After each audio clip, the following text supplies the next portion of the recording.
The moment the judge looked at me and said I was responsible for 3 deaths, my brother lowered his eyes so no one would see him smile. I didn't scream. I didn't beg. I didn't even look at him. But I remember thinking one thing, as the sound of that gavel echoed through the courtroom like a door slamming shut on my entire life. If I survive this, I will take everything back. And what I didn't understand yet, what no one in that room understood, was that my brother hadn't just framed me. He had planned to kill me. My name is Evelyn Carter. I was 34 years old the day I was sentenced to 3 years in state prison for a building collapse that killed 3 innocent men. I was also the lead architect on that project, the founder of my firm, and up until that morning, I believed I still had a family. The courtroom smelled like polished wood and old paper, the kind of place where lives get reduced to neat little conclusions. My hands rested in my lap, still controlled, even though my wrists ached from the cold metal cuffs they had put on me an hour earlier. Across the room, the families of the victims sat together in the front row. A woman in a navy dress clutched a tissue so tightly her knuckles had turned white. She didn't look at me. None of them did. I don't blame them, because from where they were sitting, I was the reason their husbands and sons never came home. The prosecutor had painted me that way, a driven woman, too ambitious, too willing to cut corners. She stood there in her tailored suit and told the jury I had sacrificed safety for profit, that I had signed off on a flawed structural design just to save money. And the worst part? Every piece of evidence supported her. The blueprint had my signature. The email showed I had been warned. The timeline placed me at the center of it all. It was clean, convincing, complete, perfect. My public defender leaned toward me just before the verdict was read, his voice low and tired. "We did what we could," he said, not meeting my eyes. He smelled faintly of stale coffee and stress. "I'm sorry." I nodded once.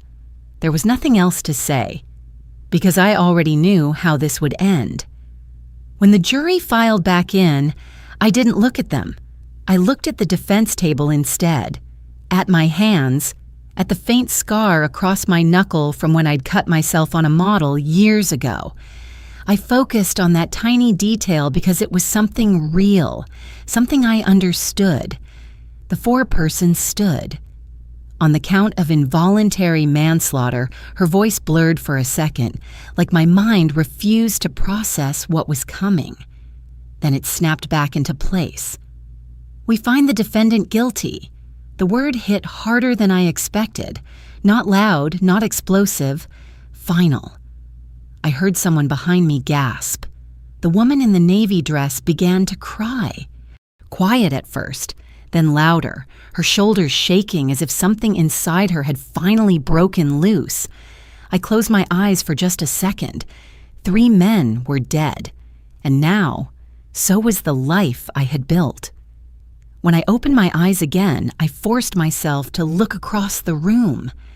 That's when I saw him. Ryan. My older brother sat perfectly still at the witness bench, his hands folded in his lap, his posture straight, composed, grieving just enough to look believable.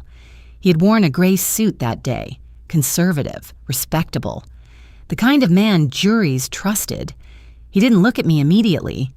He waited. Then, slowly, like he could feel my eyes on him, he lifted his gaze, and for half a second, just half a second, his expression changed. The corners of his mouth shifted, not into a smile anyone else would recognize. But I did. It wasn't relief.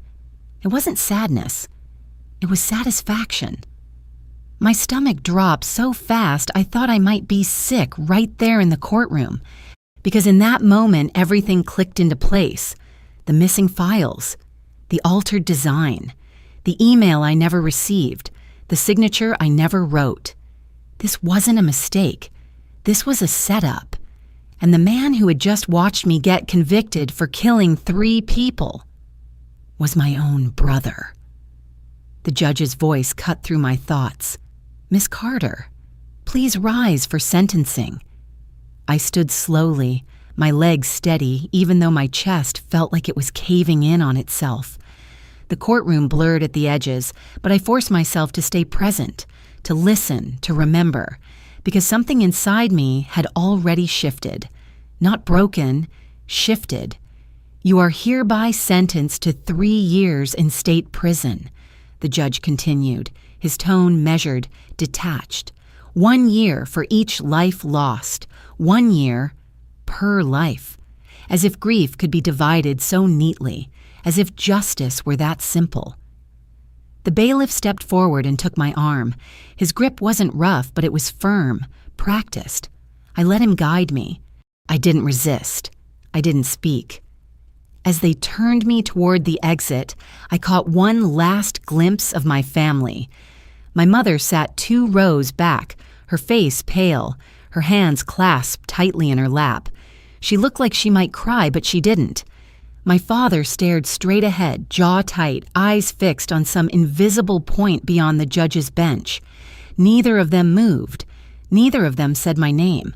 They had already chosen, and standing just behind them, close enough to touch, was Ryan, watching me, waiting.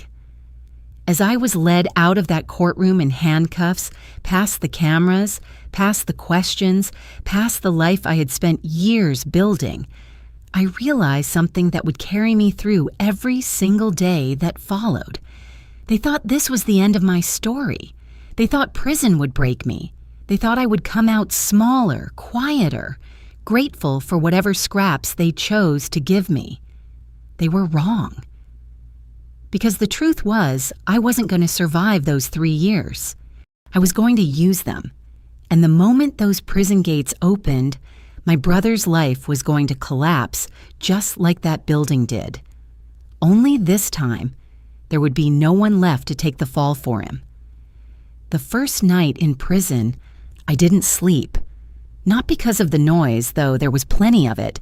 Metal doors slamming, distant voices echoing down concrete halls. The low hum of a place that never truly rests. I didn't sleep because the last thing I saw before they shut the cell door kept replaying in my mind. Ryan's face, that almost smile, that quiet, controlled satisfaction like a man who had just closed a deal. The mattress beneath me was thin, the kind that didn't soften anything, not your body, not your thoughts. I lay on my back staring at the ceiling, a dull gray slab with a crack running diagonally across it like a fault line. I followed that crack with my eyes over and over, as if tracing it could somehow lead me out of there. I remember thinking, this is what it feels like when your life ends, but your body keeps going. The woman on the top bunk shifted, the metal frame creaking above me. "You gonna stare at that ceiling all night? Or you planning to blink at some point?" Her voice came down, rough but not unkind. I didn't answer right away. I hadn't spoken since the courtroom. She leaned over the edge, her dark hair pulled back in a tight braid, one tattooed arm hanging loose. "Name's Maria," she said.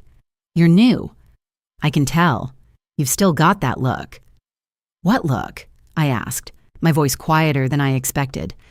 "Like you think this is temporary?" She studied me for a second, then pulled back. "It's not." I swallowed, forcing myself to sit up. My head felt heavy, like every thought had weight now. "I'm Evelyn." "Yeah," she said, like she already knew. "Architect, right? The building collapse?" The way she said it, not accusing, just stating a fact, made something tighten in my chest. "I didn't do it," I said. She didn't respond immediately, just watched me, measured me. Then she shrugged slightly. "Most people in here say that. I'm not most people." That got her attention. She swung down from the top bunk in one smooth motion and sat across from me, elbows resting on her knees. "Then you better start acting like it," she said, "because in here, nobody cares what you did or didn't do. What matters is what you're gonna do now." I looked at her, really looked this time.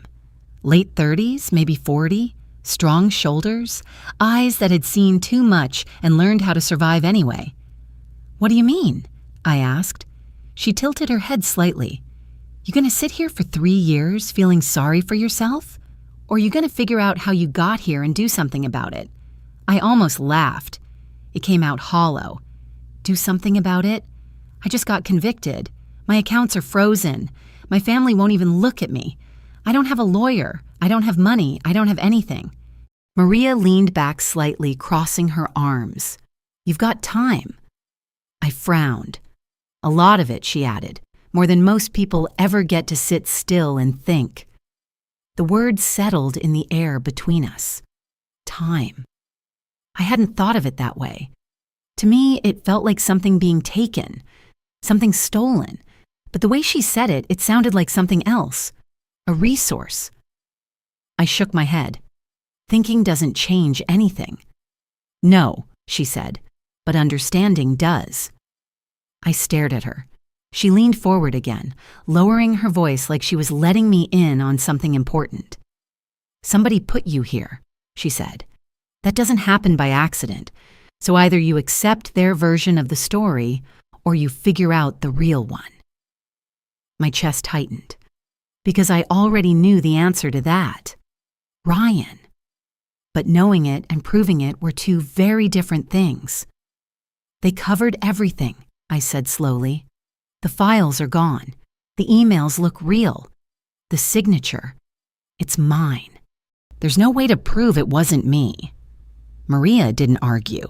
She just watched me think. And that was the moment something shifted. Not hope. Not yet. But focus. I swung my legs off the bunk and stood up, pacing the small space of the cell. 3 steps one way, 3 steps back. The walls felt closer than they had a minute ago.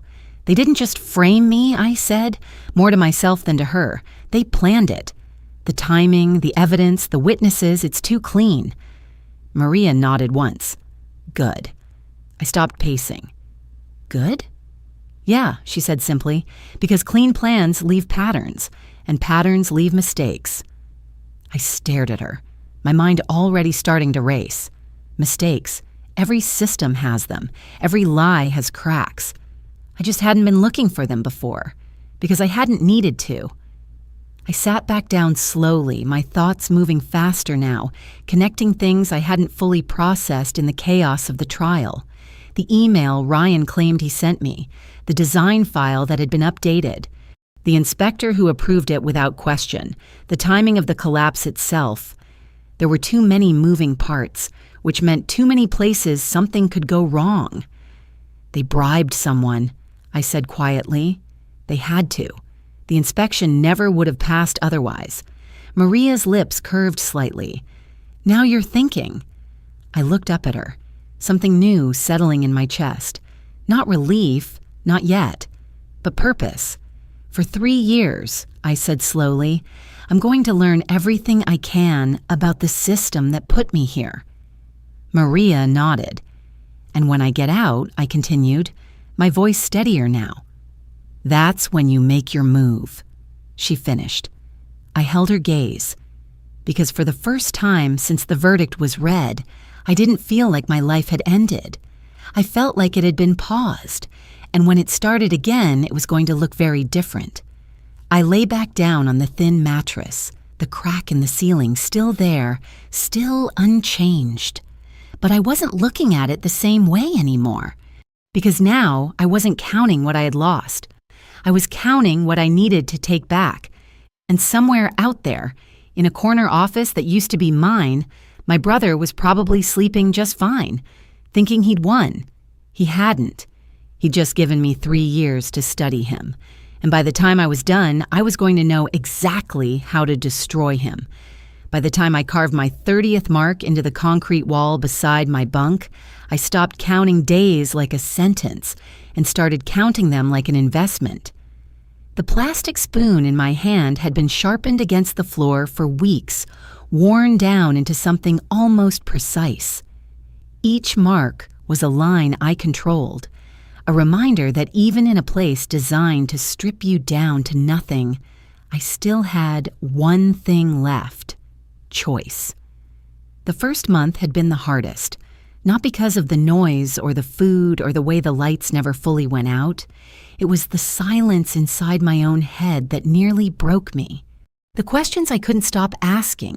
How did I miss it? When did Ryan start planning this? Did my parents really believe him, or did they just choose him? I stopped asking those questions around day 31, not because I had answers, because I realized they didn't matter anymore.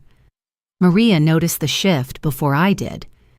"You're not pacing as much," she said one night, watching me sit cross-legged on the lower bunk with a stack of worn paperbacks spread around me. "That's either a good sign or a dangerous one." "It's focus," I said without looking up. She nodded slowly. "Same thing, sometimes." The prison library wasn't much. A narrow room tucked into the education wing, shelves lined with old novels and outdated textbooks that smelled like dust and forgotten intentions. But in the far corner, almost hidden behind a stack of magazines, there were law books, criminal procedure, evidence, appeals. The first time I picked one up, I didn't understand half of it. By the second week, I understood enough to know exactly how badly my case had been handled. My public defender hadn't just been overworked, he had missed things, important things. I ran my finger along a paragraph, rereading it for the third time.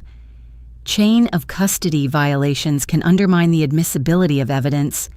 My chest tightened slightly. "Maria," I said, glancing up at her.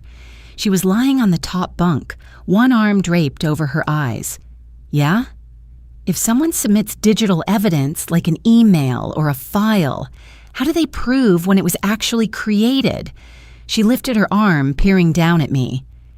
"You're asking the wrong person," she said, "but I know someone who might not be."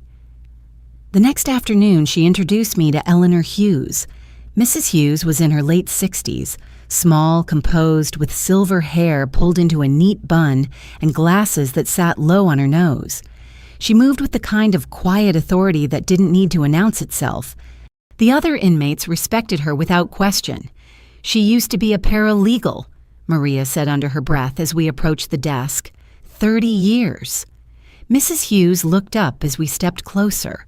Her eyes landed on the books in my hands, then on me. "You've been checking out quite a few of those," she said, her voice calm, observant. "Yes, ma'am." She studied me for a moment longer. "Most people prefer fiction, easier to escape." "I'm not trying to escape," I said. "I'm trying to understand." That seemed to interest her. "What is it you're trying to understand, miss?" "Carter," I said. "Evelyn Carter." Her expression didn't change, but something in her gaze sharpened slightly. She knew who I was. "Come back tomorrow," she said after a pause. "I'll set aside some materials for you." The next day, there were 5 books waiting on the desk. Not the kind you casually flip through. Case law, forensic accounting, digital evidence authentication. I spent every spare minute in that room, reading. Taking notes on scraps of paper I saved from the commissary, memorizing terms, processes, loopholes. By day 90, I started seeing the patterns. By day 120, I started seeing the gaps. The email Ryan claimed to have sent me 3 weeks before the collapse. If it was real, there would be metadata, server logs, timestamps that matched across systems. If it wasn't, then somewhere, something wouldn't line up. I sat at the small metal table, my fingers tapping lightly against the surface as the realization settled in. "They fabricated it," I whispered. Mrs. Hughes, shelving books nearby, glanced over. "Fabricated what?" "The warning email," I said, my voice low but steady. "The one they used in court to show I ignored safety concerns." She walked over slowly, setting a book down in front of me. "And why do you believe it was fabricated?" "Because the timeline doesn't make sense," I said. "If my brother was concerned enough to document it, he would have escalated it. There would be more than one record, More than one attempt. She nodded slightly. Continue. And the file submission, I added. The modified design had my signature, but I never saw that version, which means it was uploaded after I approved the original. Mrs. Hughes folded her hands in front of her. So you believe the evidence was altered? I know it was. She studied me for a long moment. Then slowly she smiled. Good, she said. The word landed differently coming from her. Not encouraging, confirming. Now, she continued, the question is, can you prove it? I leaned back slightly, the weight of that question settling in. Proof. That was always the problem. Knowing the truth wasn't enough. You had to demonstrate it, document it, force the system to acknowledge it. I will, I said finally. Mrs. Hughes tilted her head. Confidence is useful, she said, but evidence is everything. I'm going to find it, I replied. She picked up another book and handed it to me. Then start here, she said. Digital audit trails. If someone tampered with those files, they left a footprint. I took the book, my fingers tightening slightly around the cover. A footprint. Ryan thought he had erased everything. But no system is perfect. No plan is flawless. And for the first time since I walked into that prison, I wasn't just preparing for revenge. I was building a case. Because when I got out of here, I wasn't going to accuse my brother. I was going to prove what he did. And when that happened, there wouldn't be anyone left to protect him. By the time I reached my 180th mark, I stopped feeling like an inmate and started thinking like a strategist. It wasn't anger that drove me anymore. Anger burns fast and fades. What replaced it was colder, sharper, something that didn't shake in the middle of the night or break down when the lights went out. It stayed steady, patient, waiting. Mrs. Hughes called it discipline. You don't win cases with emotion, she told me one afternoon, sliding a thin folder across the desk. You win them with structure. I opened it carefully. Inside were handwritten notes, case summaries, examples of appeals that had overturned convictions years after the fact. Look at the patterns, she said, tapping the page. Every successful appeal has 3 things: a procedural failure, new evidence, or proof of misconduct. I have all 3, I said quietly. She raised an eyebrow. You believe that? I know that. I walked her through it piece by piece, the forged signature, the deleted design files, the fabricated email, the inspection approval that didn't match the timeline. She didn't interrupt once. When I finished, she leaned back slightly, studying me. You're not wrong, she said, but knowing isn't enough. You need documentation, something that can't be dismissed. I'm working on that. She nodded slowly. Good. Because once you step outside these walls, everything moves fast. You won't have time to think. You'll need to act. Act. That word stayed with me long after I left the library, because she was right. This wasn't just about proving I was innocent anymore. It was about timing, execution, precision. That night, I lay on my bunk staring at the ceiling, the faint hum of fluorescent lights buzzing overhead. Maria shifted on the top bunk. You're thinking again, she muttered. I always think. Not like this, she said. This is different. I didn't answer right away. I need a plan, I said finally. Not just evidence, a sequence. Maria let out a quiet breath. Then start writing it down. I can't keep anything permanent, I said. They search everything. So don't make it obvious, she replied. Break it up. Hide it in plain sight. The next morning, I bought a small spiral notebook from the commissary. On the cover, I wrote 2 words in block letters, legal notes. Inside, I started building something much bigger. Phase 1, asset exposure. If Ryan had been embezzling, there would be financial trails, transfers, accounts that didn't match declared income. I listed everything I knew, every irregularity I remembered from the firm's records before I was arrested. Phase 2, design verification. The original blueprints had to exist somewhere. Even if they were deleted from the main server, backups existed. They always did. Someone just had to know where to look. Phase 3. Witness pressure. Miguel. I wrote his name slowly. He had seen something that morning. I knew it. The hesitation in his voice, the way he avoided eye contact after the collapse. He had been scared then. But fear changes over time, especially when guilt settles in. I closed the notebook, my fingers resting on the cover. "You're building something," Maria said from above. "Yeah, what is it?" I looked up at the underside of her bunk. A way out. She was quiet for a moment. "Not just out of here," she said. "No," I admitted. "Out of everything." Days turned into weeks, weeks into months. The notebook filled slowly, deliberately. I wrote small, tight, making every inch count. Names, dates, possibilities, legal angles. Every few days, I would tear out a page, memorize it, then destroy it. Nothing stayed long enough to be used against me. By the time I reached day 300, I didn't need most of it anymore. It lived in my head. Mrs. Hughes noticed. "You're not bringing the notebook as often," she said one afternoon. "I don't need it as much." She smiled faintly. "That's when it becomes dangerous." "How?" "Because confidence can make you skip steps." "I'm not skipping anything," I said. She held my gaze for a moment, then nodded. "Good. Because whoever did this to you, they didn't make mistakes easily." Ryan. Even thinking his name felt different now. Not like a brother, like a problem. A system I needed to dismantle piece by piece. "Why are you helping me?" I asked her suddenly. "Mrs. Hughes paused, her hand resting on a stack of books. "Because I've seen too many people walk out of here still broken," she said. "And you're not broken." I was. Not anymore. She picked up a book and handed it to me. "Forensic accounting," she said. "Start there. Follow the money and you'll find the truth." I took it, feeling the weight of it in my hands. Truth. It wasn't abstract anymore. It was measurable, trackable, provable.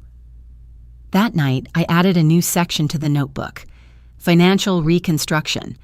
If Ryan had moved money, he had left a trail. And if I could find that trail, everything else would follow. Maria watched me for a while before speaking. "You know," she said quietly, "most people in here spend their time trying to forget what happened to them." "I tried that," I said, "and?" "It didn't work." She nodded slowly. "No, it usually doesn't." I closed the notebook and slid it under my mattress. "I'm not trying to forget," I said. "I'm trying to remember everything.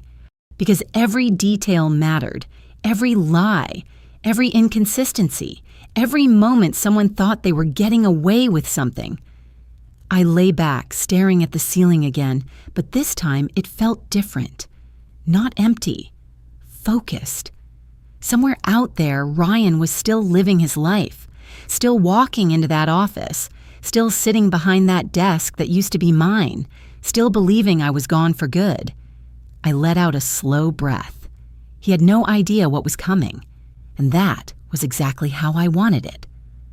The first time my younger brother came to see me, I almost refused to walk into that visitation room. His name is Ethan Carter, 2 years younger than me. The only person in my family who ever looked at me like I wasn't something to be compared, corrected, or controlled. For 3 months after my arrest, he didn't come. Not once. I told myself he believed Ryan like the rest of them. I told myself I didn't need him. I was wrong. "Carter, you got a visitor," the guard said, tapping the bars with his baton. I sat on the edge of my bunk, the notebook still warm in my hands. "Who?" I asked, even though I already knew. "Ethan Carter." Maria glanced down from the top bunk. "You going?" I didn't answer right away. 3 months ago, I would have run. Now, I hesitated. "Yeah," I said finally, "I'm going." The visitation room smelled like disinfectant and quiet desperation. Rows of metal chairs, thick glass partitions, phones that carried voices but not warmth. Families sat across from each other, hands pressed to the glass, trying to hold on to something that couldn't pass through. Ethan was already there. He looked thinner than I remembered. Tired, his hair slightly longer, like he hadn't bothered with a haircut in weeks. But when he saw me, he stood up immediately. "Evelyn," he said, picking up the phone. I sat down slowly and lifted mine. For a second, neither of us spoke. "I'm sorry," he said first. I blinked. "For what?" "For not coming sooner." I studied his face. "Why didn't you?" He hesitated, glancing down at his hands. "Because I didn't know what to believe." The honesty hit harder than any lie would have. "And now?" I asked. He looked up, meeting my eyes. Now I know something's wrong. Something inside my chest shifted. "Ryan did this," I said quietly. "He changed the design. He forged my signature. He deleted the files." Ethan nodded once, slowly. "I think so, too." I stared at him. "You do?" "I went to the office," he said. "After the arrest. I checked your computer. The backups were gone, completely wiped. Only 3 people had access," I said. "Me, Ryan, and me," Ethan finished. Silence settled between us. "You think I did it?" he asked. "No," I said immediately. "Why not?" "Because you wouldn't be here." His jaw tightened slightly, but he nodded. "Ryan's been acting. Different," he said. "Before the collapse, more aggressive, more focused." "On what?" "Taking control," Ethan said. "Dad's been talking about stepping back completely, handing over more authority. To Ryan."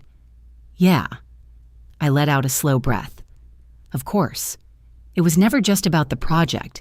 It was about the company, the control, the legacy my father never believed I deserved. "Evelyn," Ethan said, leaning closer to the glass. "If he did this, why?" "Because I was in the way," I said simply. He shook his head slightly. "That's not enough. It is for someone like him." Ethan was quiet for a moment, then he said something that changed everything.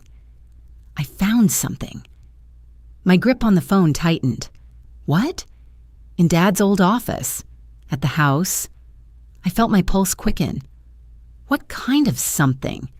"Blueprints," he said. "Old project files. Stuff from before everything went digital." I sat up straighter. "Physical copies?" "Yeah." My mind started moving faster. If Ryan deleted the digital files, he wouldn't have thought about physical archives, I said. "That's what I was thinking. Did you check them?" "Not yet," he said. "I didn't want to move anything without talking to you first." "Good. Smart." "You need to find the original Gold Coast design," I said, "the one I signed off on. And if it's there, then we have proof." Ethan nodded slowly. "And if it's not, then we keep digging." He studied me for a moment. "You've been planning this," he said, "for a while. How long?" I glanced at the faint marks on my fingers from the concrete wall. "Since day one." Ethan let out a breath, somewhere between admiration and concern. "This is bigger than just proving you're innocent, isn't it?" "Yes." "What else?" I hesitated, not because I didn't trust him, but because saying it out loud made it real. "He's been moving money," I said finally, "from the company." Ethan frowned. "You think he's been stealing?" "I know he has. Do you have proof?" "Not yet." He leaned back slightly, processing. "Okay," he said after a moment. "Then we find it." I watched him carefully. "You're sure you want to be part of this?"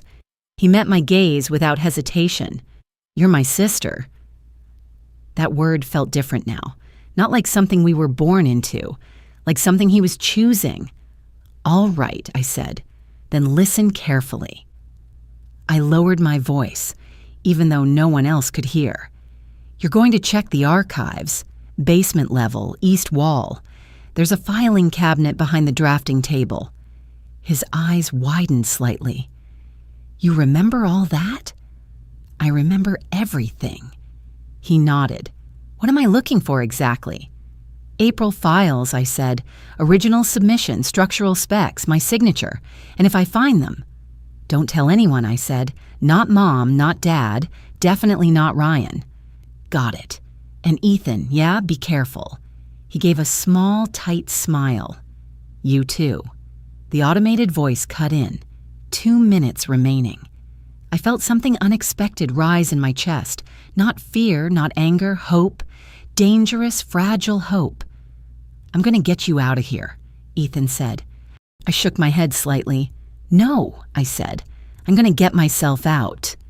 He smiled faintly. Then I'll help. The line clicked dead. I sat there for a moment longer, staring at the glass.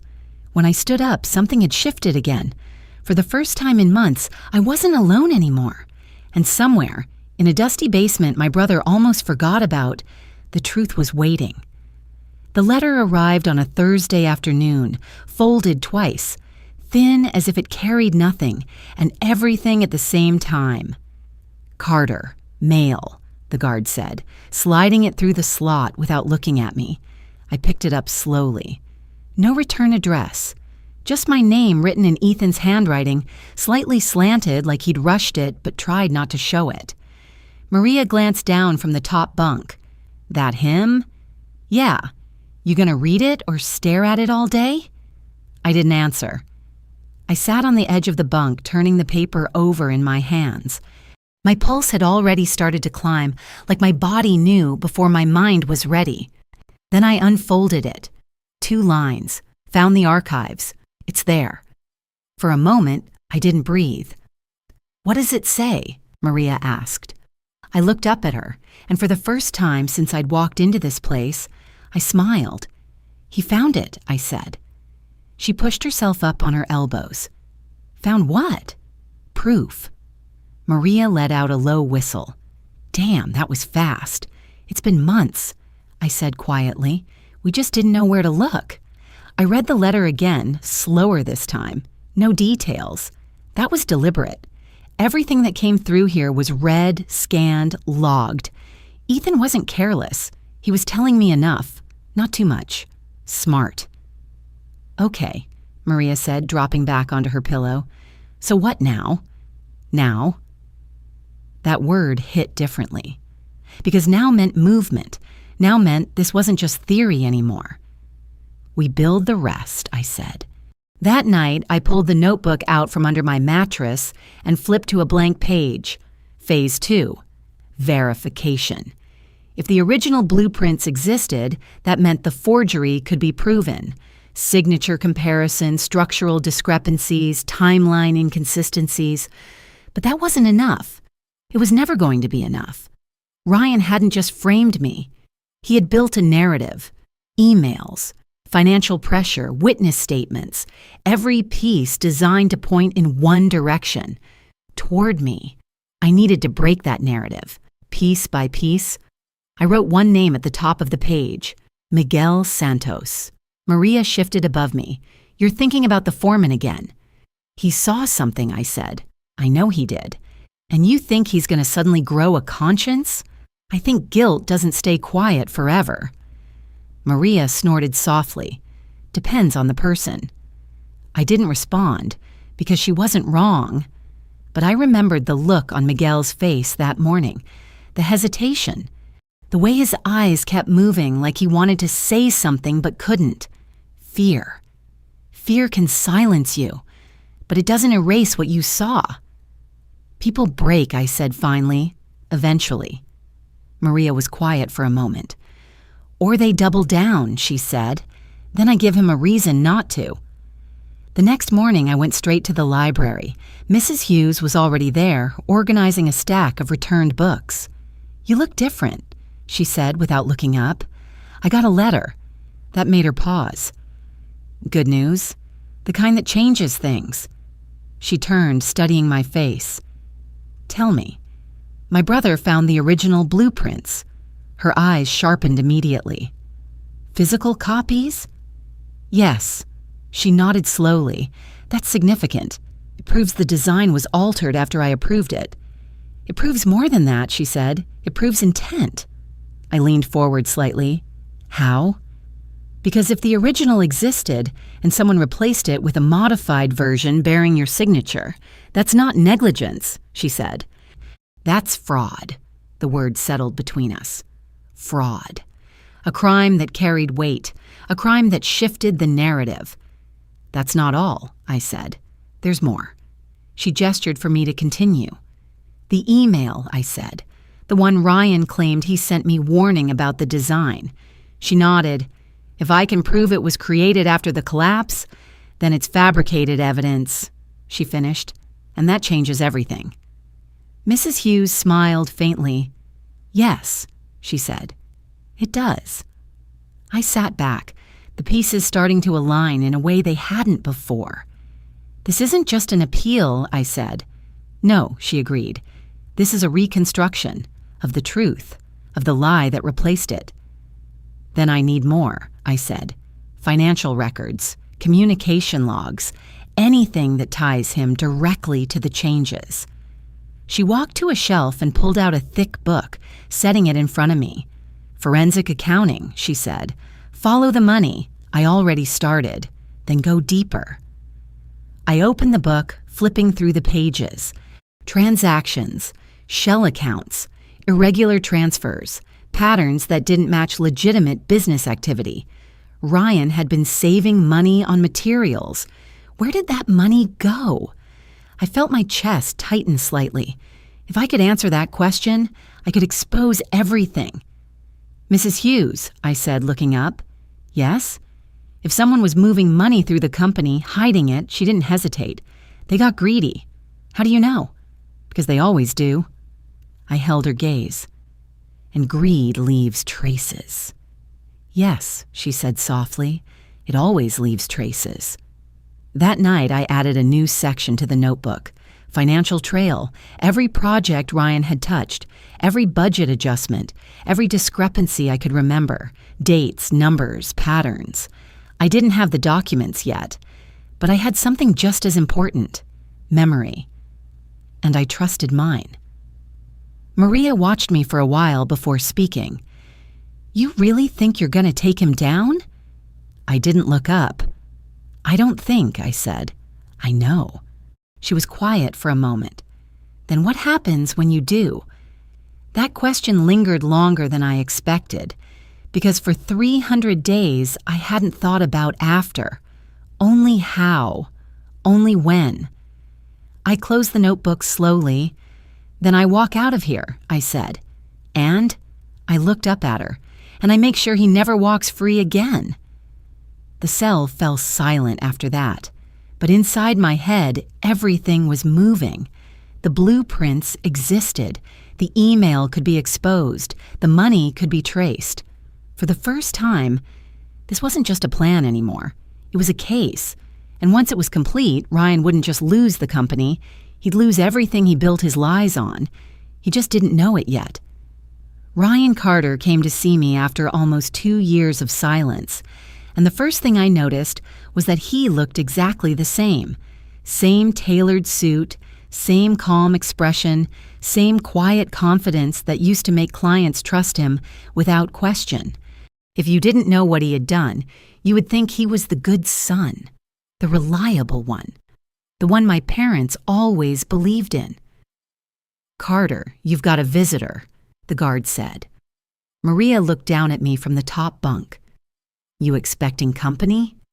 No, I said, already standing. But something in my chest had tightened. I walked into the visitation room slower than usual, my steps measured, controlled. I had imagined this moment more times than I could count, but imagination never quite prepares you for reality. He was already sitting there, waiting. When he saw me, he smiled. Not wide, not warm, just enough. Evelyn, he said, picking up the phone. I sat down across from him and lifted mine. For a few seconds, neither of us spoke. Then he leaned back slightly, studying me through the glass. You look different, he said. So do you, I replied. He chuckled softly. Prison suits you. I didn't react. That seemed to interest him more than anything else. I've been thinking about you, he continued, about how hard this must have been. You mean the part where you framed me for 3 deaths, I said evenly. His expression didn't change. You always had a way of being dramatic, he said. I watched him carefully, looking for something. Guilt, fear, anything. There was nothing. Why are you here, Ryan? I asked. He tilted his head slightly, like the question amused him. Can a brother visit his sister? No. That made him smile again. Fair enough. He leaned forward slightly, lowering his voice. The company's struggling, he said. Clients are nervous. The board's asking questions. I said nothing. They need stability, he continued. Leadership. And you think that's you? I know it is. Of course he did. You're still the majority shareholder, he added, legally. There it was, the real reason. You want my shares, I said. Temporarily, he replied smoothly, until things settle down. I almost laughed. You really think I'd give you anything? His smile faded slightly, just enough to show the edge underneath. I think you understand reality, he said. You're in here. I'm out there.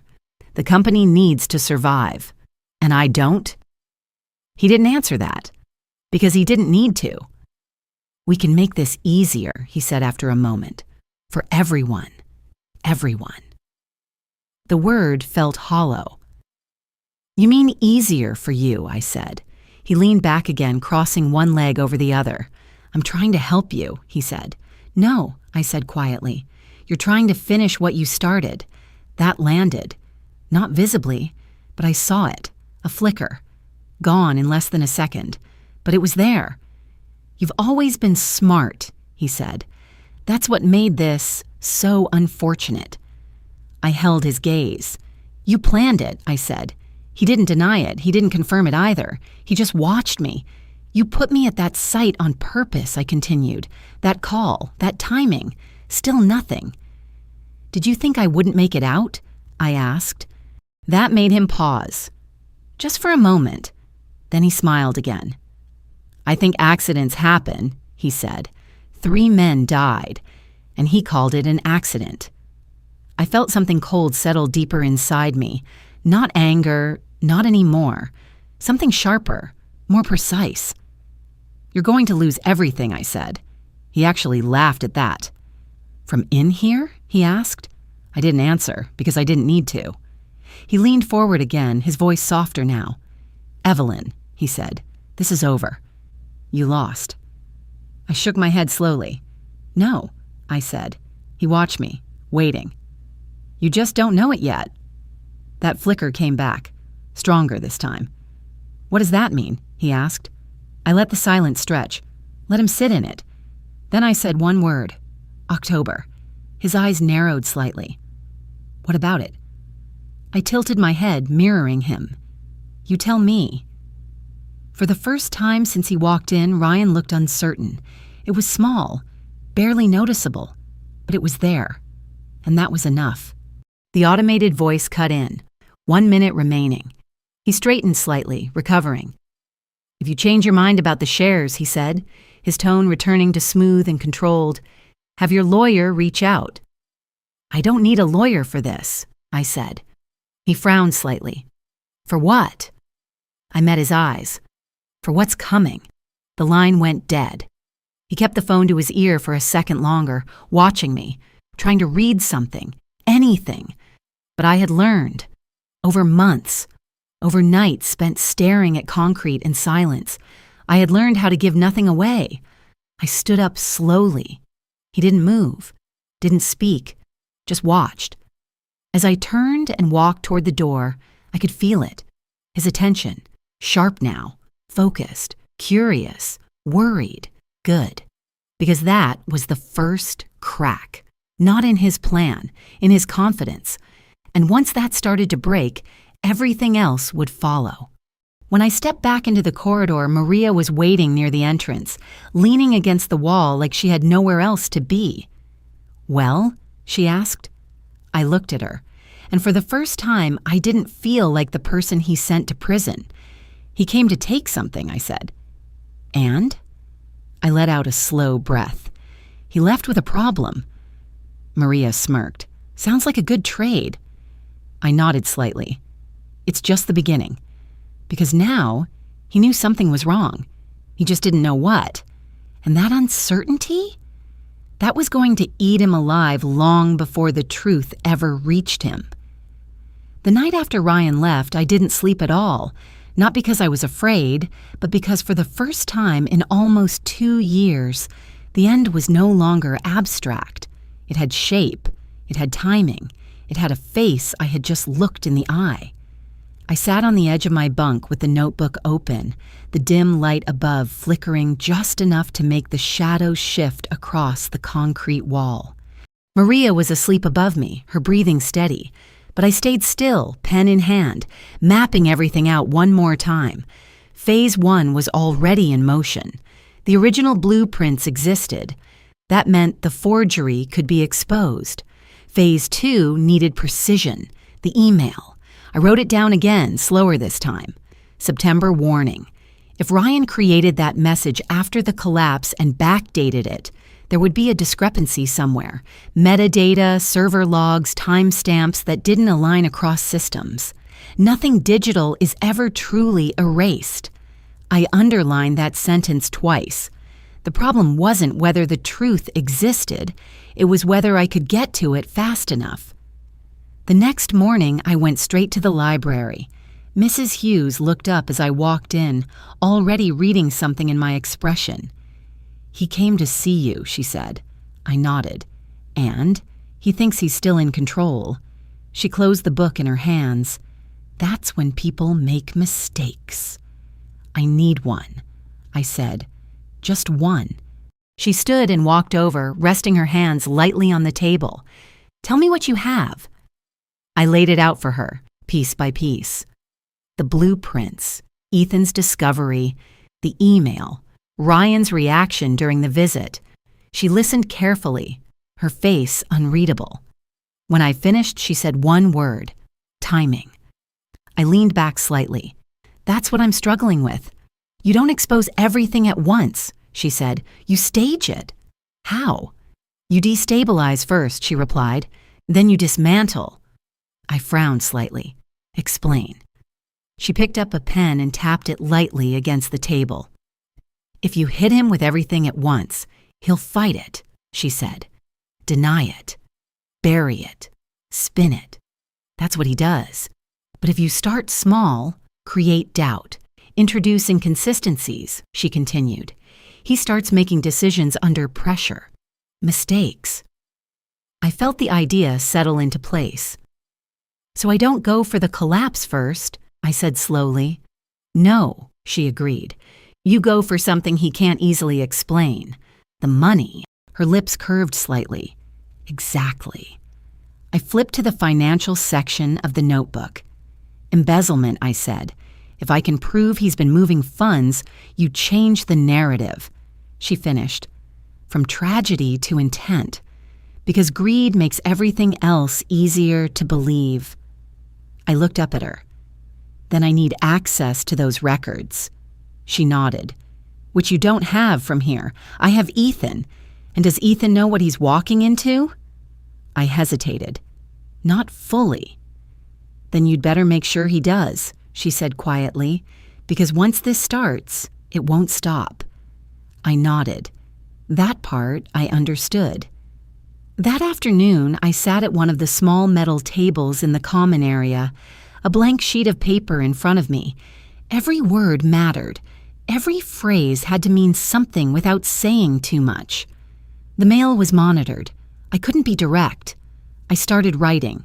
"Do you remember the old projects Dad used to keep in the basement foundation level east wall behind the drafting table?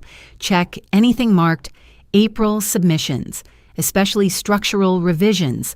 Also review financials for projects he managed over the past 2 years. Look for anything that doesn't match. Declared costs. Keep copies, do not move. Originals, be careful. I read it twice. Then I folded it. That night, I handed it over. The waiting was the hardest part. Days stretch longer when you are expecting something. Every time the guard walked past the cell, my attention snapped to the door. Every time my name wasn't called, the silence felt heavier. Maria noticed. "You're getting impatient," she said one evening. "I'm getting close."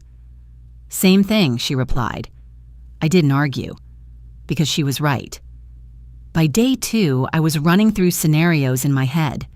What if Ethan didn't find anything? What if the records were gone? What if Ryan had covered his tracks better than I thought?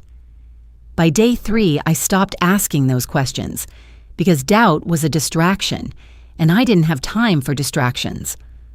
On the 4th day, the guard stopped outside my cell. "Carter," he said, holding up a thin envelope. My chest tightened instantly. Mail. I stood up slowly, taking it from his hand. Same handwriting, same careful strokes. Maria leaned over the edge of the bunk. "That him?" I nodded, already opening it. Inside was a single sheet. This time, more words.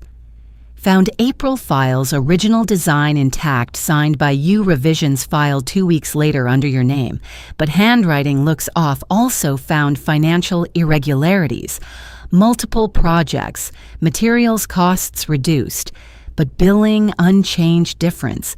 Doesn't appear anywhere in company accounts. Someone's moving money. I read it once.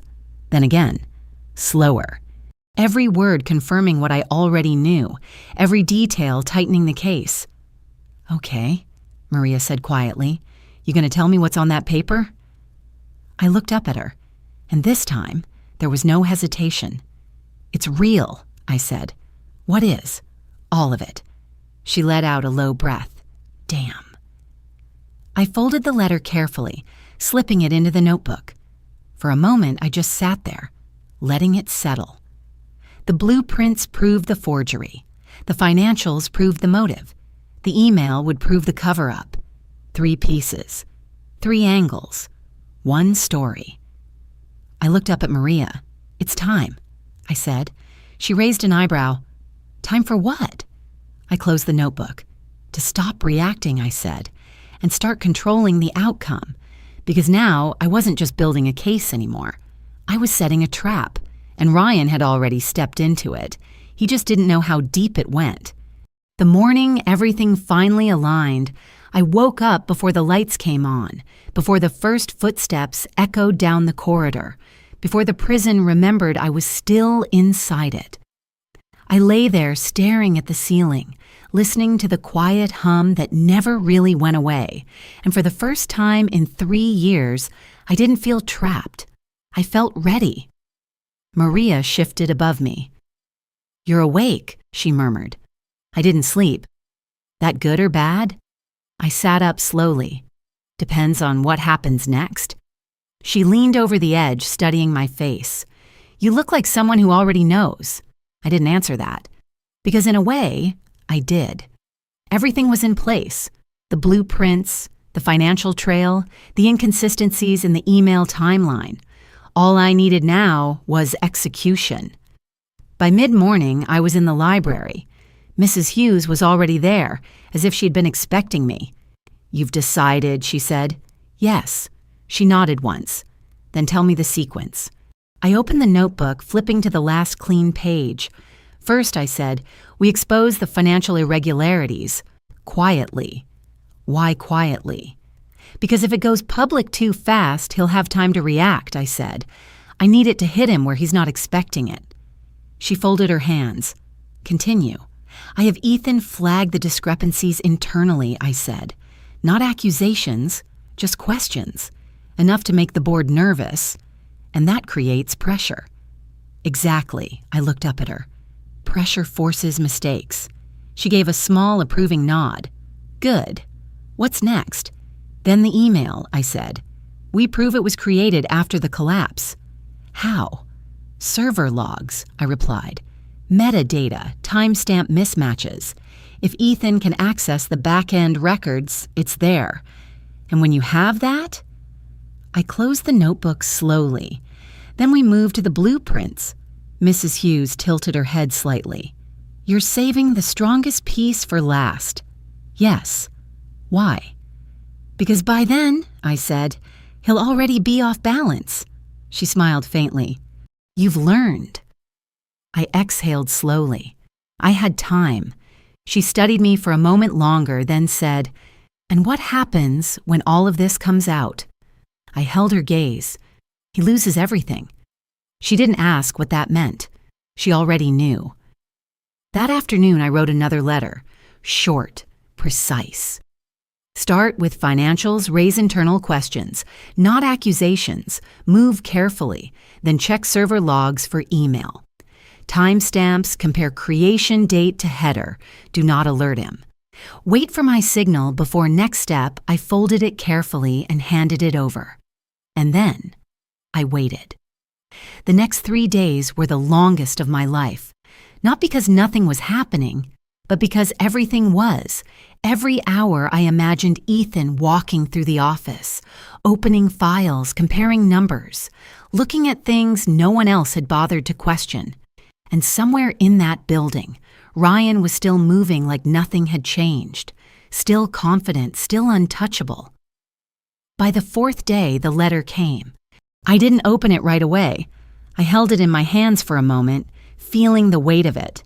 This was the pivot, the point where everything either held or collapsed.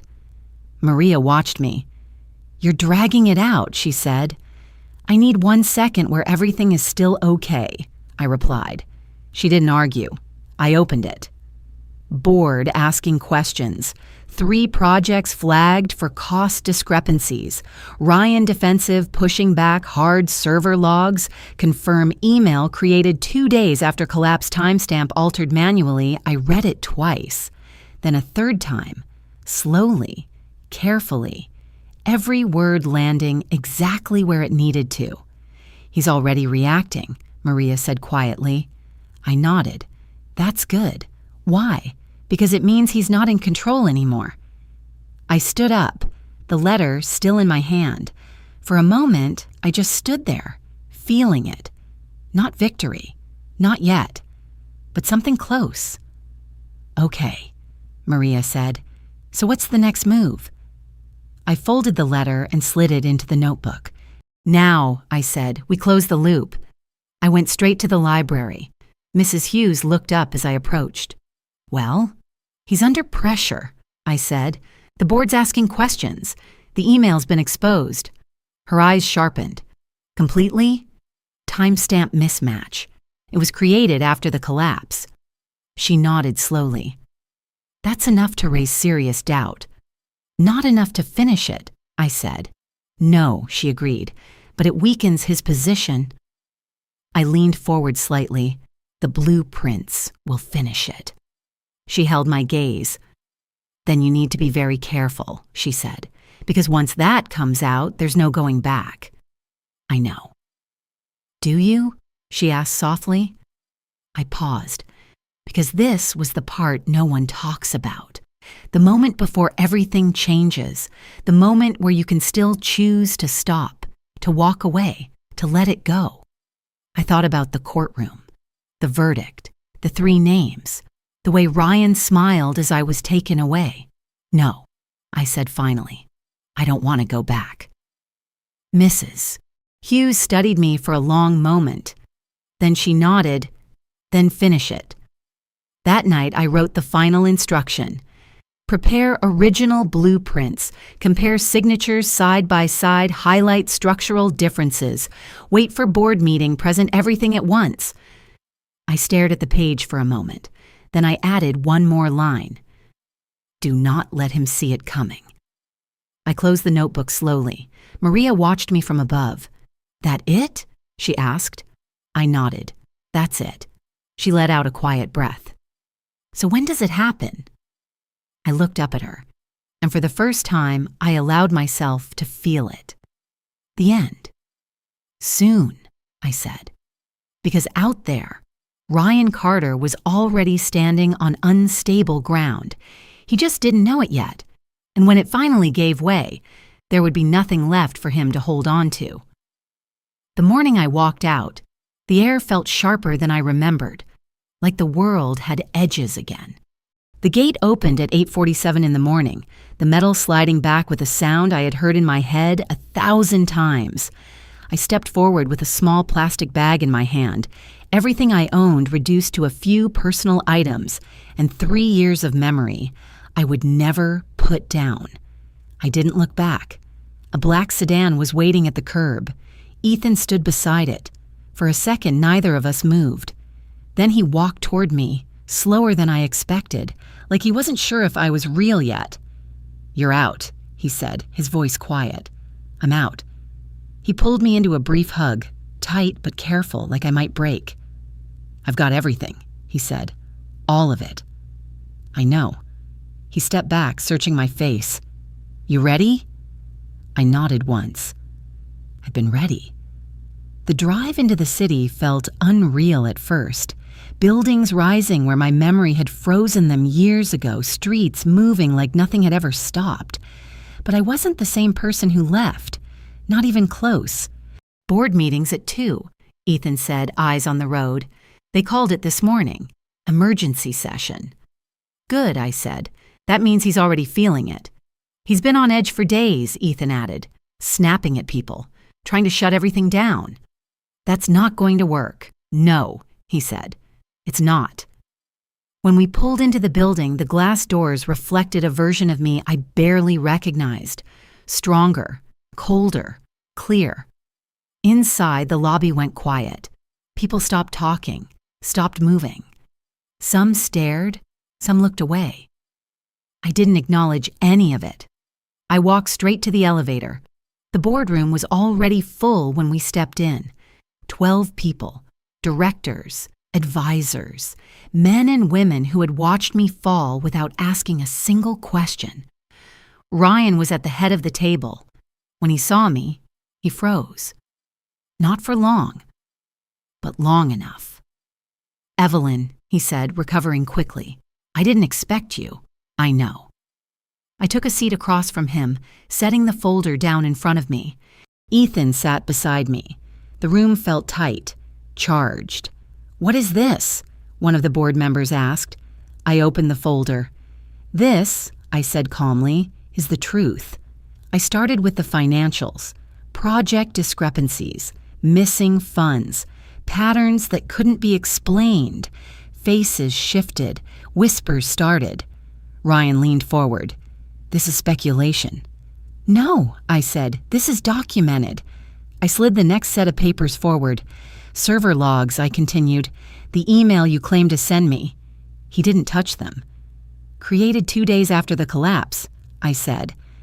Timestamp altered. Silence. Heavy. One of the board members picked up the document, reading quickly. "Is this accurate?" he asked. No one answered. Ryan's jaw tightened. "You're twisting data," he said. I didn't respond. I reached into the folder and pulled out the final piece. The blueprints, original and modified, side by side. "This," I said quietly, "is what killed 3 people." No one spoke. "You changed the design," I continued. "You forged my signature. You removed structural support to save money." Ryan stood up suddenly. "That's not— Sit down," someone said sharply. He didn't. He looked at me instead. And this time, there was no confidence, no control, just something raw. "What are you doing?" he asked. I held his gaze, finishing it. The room erupted after that. Voices, questions, accusations, everything collapsing at once. Security was called. Lawyers. By the time the meeting ended, Ryan Carter was no longer CEO. By the end of the day, he was under investigation. By the end of the week, he was in custody. I didn't go to see him. I didn't need to. The truth had done what I couldn't from inside those walls. It stood on its own. Weeks later, I stood in a smaller office. My office. New name on the door, new projects, new beginning. Ethan ran the company. He earned it. I built something different, something clean, something no one could take from me, Sometimes people ask if it felt like revenge. It didn't. It felt like balance, like something broken finally set back into place. I lost 3 years. I lost a family that was never really mine. But I found something else. My voice. My choice. My future. And I never gave that back. If this story stayed with you, if it made you think about your own strength, your own boundaries, take a moment to like this video, subscribe to the channel, and drop 3 words in the comments that describe how this made you feel.